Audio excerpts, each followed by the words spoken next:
আজকে তো অষ্টম রাত্রি, আর এক রাত্র হচ্ছে 9 তারিখ, তারপর 10 তারিখ। এখানে দোয়া করলে রাত্রি প্রায় শেষ প্রান্তে।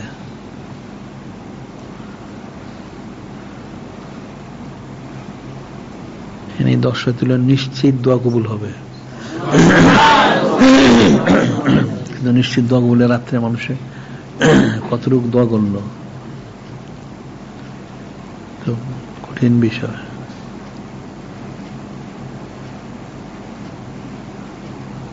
এখন এই জিনিসগুলো আসলে যোগাযোগ মাধ্যমে অনেক ছড়ানো দরকার, মানুষ তো জানে না আসলে। সমস্ত আইমুল্য শরীফগুলি, তারপরে এই সমস্ত বিশেষ রাত্রি দিনগুলি, আমলগুলি সম্পর্কে সমস্তগুলি যোগাযোগ মাধ্যমে ছড়ানো উচিত, এতে মানুষ জেনে আমল করতে পারে। কারণ এই সমস্ত সাধারণত মসজিদ মাদ্রাসায় বা কোনো আলোচনায় তাদের বলে না, যার জন্য জানেই না। এখানে 10 রাত্রিতে নিশ্চিত দোয়া কবুল হবে, সবে কদরের সমপরিমাণ, এটি তো মানুষ জানে না। 10 দিনের দোয়া হইল 10 বছরের সমান, কিন্তু সোজা কথা না তো। আসলে এই দিনের প্রত্যেকটা বিষয়ই আইমুল্য শরীফগুলি অনেক ছড়ানো দরকার। কাফের মুশরিকরা কাফেরদের যে দিবস, কথিত দিবসগুলি অনেক ছড়ায়, কিন্তু মুসলমানদের তো অনেক ছড়ানো উচিত। হ্যাঁ,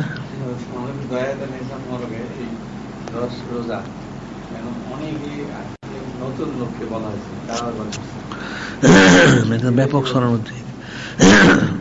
এগুলো আসলে সারা বছর এগুলি লেখালেখি দরকার।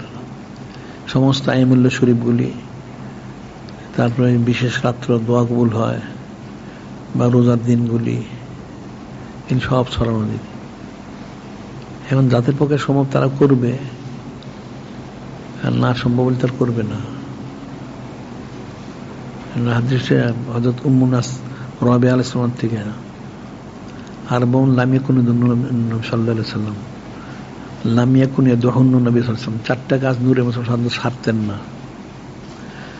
সিয়াম আশুরা, আশুরা শরীফ রোজা, ও আশরে জিলহিজ্জা, জিলহজ শরীফ মাসের এই 10টা রোজা, সালাতে মিন কুল্লি শাহর, সালাতে মিন কুল্লি শাহর, প্রতি মাসে কমপক্ষে 3টা রোজা। আবার রাকাতান কাবলাল ফজর, ফজর নামাজের পূর্বে 2 রাকাত নামাজ, এটা পরে সুন্নতে মুআক্কাদা। এটা তাহলে অনেক প্রচার করা উচিত। এগুলি প্রচার করলে তাহলে কাফেরদের যত দিবস আছে এগুলি বাদ হয়ে যাবে। এখন মুসলমানরা তো মুসলমানদের দিবসগুলি জানে না, যার জন্য তারা ওই কাফেরেরটা অনুসরণ করে, নাউযুবিল্লাহ। আর কাফেরেরটা যে পালন করা জায়েজ নাই, এই জিনিসটাও লেখালেখি করা দরকার। ওয়াযাক্কিরুহুম বিআইয়ামিল্লাহ, এই আয়াত শরীফের মাধ্যমে এগুলি ব্যাপক প্রচার করা দরকার। মানুষ তো আয়াত শরীফটাও জানে না, এর হাকিকতটাও বুঝে না। এটা দিয়ে সমানে লেখালেখি করা, ব্যাপক প্রচার প্রসার করা উচিত। এগুলি প্রত্যেকের দায়িত্ব, প্রচার লেখা, ব্যাপক লেখালেখি করা দরকার। এই 10 রাত্রি হোক বা এরপরে ধারাবাহিক তো আসতেছে, প্রতি মাসেই তো আইমুল্য শরীফ আছে। আবার এই আইমুল্য শরীফ আবার যেমন এই যারা হযরত 12 ইমাম ওনাদের বিষয়গুলি আছে,